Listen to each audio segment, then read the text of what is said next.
आज जामिया मिलिया इस्लामिया का result 10th class का अनाउंस हुआ है और बाजी लड़कियों ने मारी है।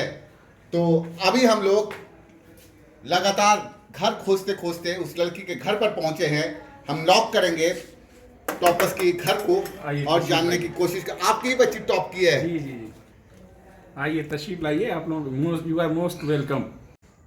अस्सलामुअलैकुम and thank you very much for the wishes. मेरा नाम इलीन अहमद है और मैं 10th क्लास में पढ़ती हूँ जामिया सीनियर सेकेंडरी में। और इस बार 10th के रिज़ल्ट में मेरी 3rd पोजीशन आई है जामिया बोर्ड में और मेरी परसेंटेज थी 97.7%। मैंने जामिया ज्वाइन किया था 9th क्लास में।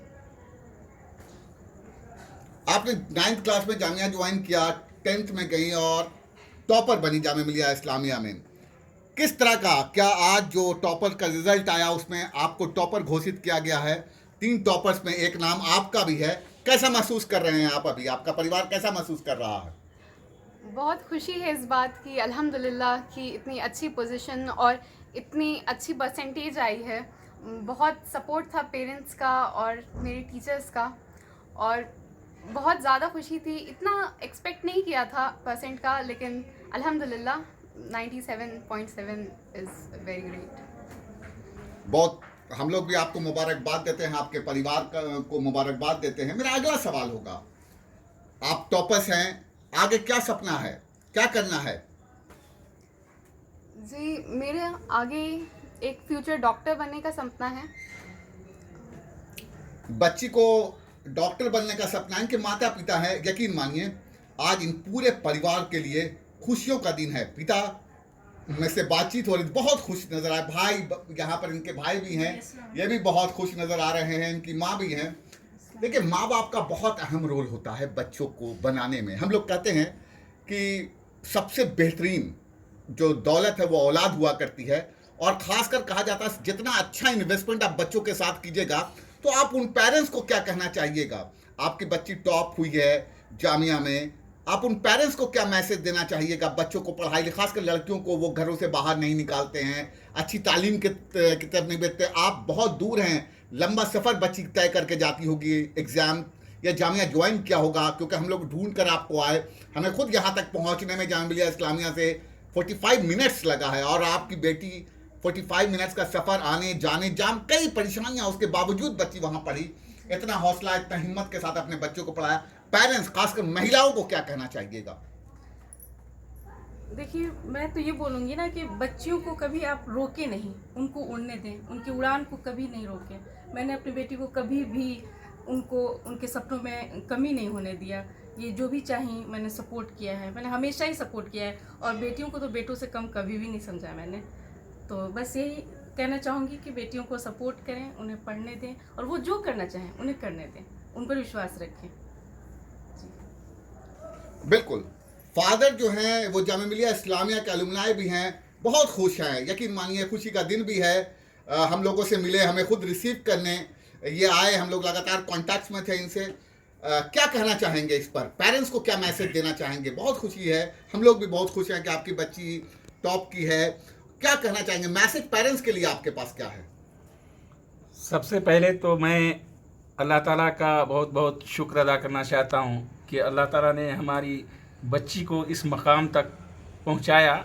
और 3-4 दिन पहले मुझे कुछ इस तरह का लग रहा था कि मेरे पास रिपोर्टर आएंगे, इंशाल्लाह मेरी बच्ची टॉप करेगी। और मैंने मजाक से कहा भी था कि इस बार कुछ धमाका होने वाला है, लगता है कि इलीन कुछ करके दिखाएंगी। लेकिन मैं उन तमाम बच्चियों को, उन तमाम बच्चों को जिन्होंने कड़ी मेहनत की, सबको मुबारकबाद देना चाहता हूँ। और उन बच्चों को ये कहना चाहता हूँ कि ये आपकी मंजिल नहीं है, सितारों से आगे जहाँ और भी है, अभी इश्क के इम्तिहान और भी हैं। क़िनात नकल आलम रंगबू पर, ज़मीं और भी आसमां और भी है। आपको करने के लिए, आपको उड़ान भरने के लिए आसमान बहुत ही और ज़मीन बहुत है। तो आप जो है कड़ी मेहनत कीजिए, कोशिश कीजिए, हिम्मत मर्दा मदद खुदा। इन्नल्लाह, अल्लाह ताला लिकुल्लि मरीम मा सा व इन सअयकुम सौफ युरा। हर आदमी को वही चीज़, ये कुरान शरीफ की आयत है, वही चीज़ मिलती है जो वो कोशिश करता है। और अल्लाह ताला तुम्हारी कोशिशों को देखता है। सिर्फ यूं ही कोई चीज़ नहीं मिल जाती है, जब तक हम मेहनत नहीं करेंगे। हमें दोनों चीज़ें, मेहनत भी करें और अल्लाह पे यकीन भी करें। बिल्कुल बिल्कुल सही कहा बेटा, मगर एक मैसेज और चाहता हूँ, आप पढ़ाई लिखाई कैसे करती थी? अपने जो बच्चे 10th में गए हैं, आप एक टॉपर हैं, क्या मैसेज देना चाहिएगा उन बच्चों को? रूटीन क्या थी आपकी पढ़ाई लिखाई की रूटीन, या किस तरह से आप पढ़ाई करती थी? ये ज़रूर हमारे बच्चे जो 10th क्लास में, उनके लिए मैसेज ज़रूर दीजिए। सबसे पहली बात कि कभी भी अपने रूटीन को बहुत ज़्यादा हेक्टिक या बहुत ज़्यादा टेंस मत बनाइए। हमेशा अपने स्केड्यूल, अपने सब्जेक्ट्स को देखिए, अपने वीक सब्जेक्ट्स को देखिए और ये तय कीजिए कि आप किस सब्जेक्ट में अच्छे मार्क्स लाते हैं और किस सब्जेक्ट में आपको थोड़ी इम्प्रूवमेंट चाहिए। आप ये देखिए कि किस सब्जेक्ट को आपको ज़्यादा टाइम देना है। जैसे सब्जेक्ट्स हैं मैथ्स और साइंस, ये जाहिर सी बात है कि आपको उन सब्जेक्ट्स को ज़्यादा टाइम देना पड़ता है। कुछ लोग किसी लैंग्वेज में पर्टिकुलर वीक होते हैं तो आपको उन्हें भी टाइम देना है, लेकिन ऐसा नहीं है कि आप बहुत ज़्यादा हेक्टिक बना लीजिए अपने शेड्यूल को या बहुत टेंस्ड हो जाइए अपने एग्ज़ाम को लेके। आप हर दिन थोड़ा थोड़ा पढ़िए और आप इंजॉय भी कीजिए साथ ही साथ, लेकिन आप अच्छे से पढ़िए, अपने वीक सब्जेक्ट्स को टाइम दीजिए, अपने टीचर्स पे ट्रस्ट कीजिए और पढ़ाई ऐसा नहीं कि एकदम से छोड़ दें। पढ़ाई कीजिए, अच्छे से मन लगा के पढ़ाई कीजिए, अपने सब्जेक्ट्स को टाइम दीजिए। और आजकल तो बहुत ज़्यादा ई रिसोर्सेज अवेलेबल है इंटरनेट पे, उनसे फ़ायदा उठाइए। और बस यही कहना चाहूँगी कि आप एग्ज़ाम देते वक्त ये ध्यान रखिए कि आप बहुत ज़्यादा एंग्शियस नहीं हो रहे हैं, आप बहुत ज़्यादा नर्वस नहीं हो रहे हैं। आप ये ख्याल रखिए कि आप पुरसुकून हैं, आप इत्मीनान से हैं, आप अपना बेस्ट दीजिए और फिर अल्लाह पे ट्रस्ट कीजिए, क्योंकि अल्लाह हमेशा हमारे साथ हैं और अल्लाह हमेशा अच्छा ही हमारे साथ करवाएंगे। गुड। मेरा आखिरी सवाल आपसे होगा, ऑब्वियस सी बात है, आपने कहा ऑफ द कैमरा कि आपने किसी कोचिंग सेंटर को ज्वाइन नहीं किया, खुद से पढ़ा। ये बहुत बड़ी बात है कि बिना कोचिंग सेंटर के ज्वाइन किए हुए आप टॉपर्स की लिस्ट में आ गए जामिया मिलिया इस्लामिया के। जामिया मिलिया इस्लामिया में हिंदुस्तान के अलग अलग हिस्से से बच्चे आते हैं, क्या बिहार, क्या उत्तर प्रदेश, क्या उड़ीसा, क्या आसाम, क्या झारखंड, क्या वेस्ट बंगाल।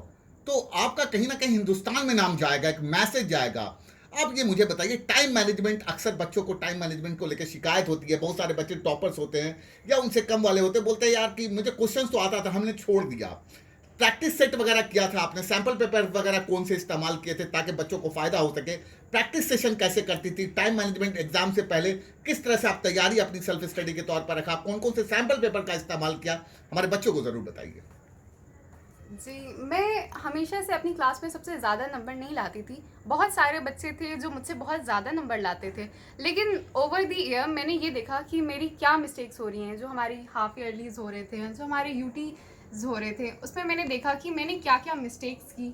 कभी कभी वो मिस्टेक्स सिर्फ ये नहीं थी कि मैंने क्वेश्चन गलत कर दिया, हम कभी कभार ये मिस्टेक्स थी कि मैंने क्वेश्चन ही नहीं देखा कि पेपर में था। मैंने कभी कभी एंग्शियस होके जो क्वेश्चन बहुत ईजी था उसे छोड़ दिया, कुछ समझ नहीं आया मुझे लास्ट टाइम पे क्या करना है। फिर मैंने अपनी गलतियों को उन यूटीज़ से देखा कि मेरी क्या मिस्टेक्स हो रही थी हाफ ईयरलीज़ में, क्या मेरे क्वेश्चंस क्यों गलत हो रहे थे। मैंने उन मिस्टेक्स को फाइंड आउट किया, फिर उन पे मेहनत की। मैंने देखा कि उर्दू में मैं वीक थी तो मैंने उसे इम्प्रूव करने की कोशिश की मैंने। और ये भी बहुत बड़ी बात है कि आप कितना भी पढ़ लें, आपने पूरी अपनी बुक्स पढ़ ली हैं, लेकिन आप लास्ट डेज पे अगर आप सैम्पल पेपर, अपने PYQs नहीं अटेम्प्ट करते हैं तो इसका यही मतलब है कि आपके एग्ज़ाम में कुछ ना कुछ गड़बड़ी हो सकती है। प्रीवियस ईयर क्वेश्चंस करना बहुत ही ज़्यादा ज़रूरी होते हैं और ये बहुत ज़्यादा आपके मार्क्स को बढ़ा सकते हैं, इम्प्रूव कर सकते हैं। बिल्कुल बिल्कुल, मैं इस बात को समझ रहा हूँ, बढ़ा सकते हैं, इम्प्रूव कर सकते हैं। ये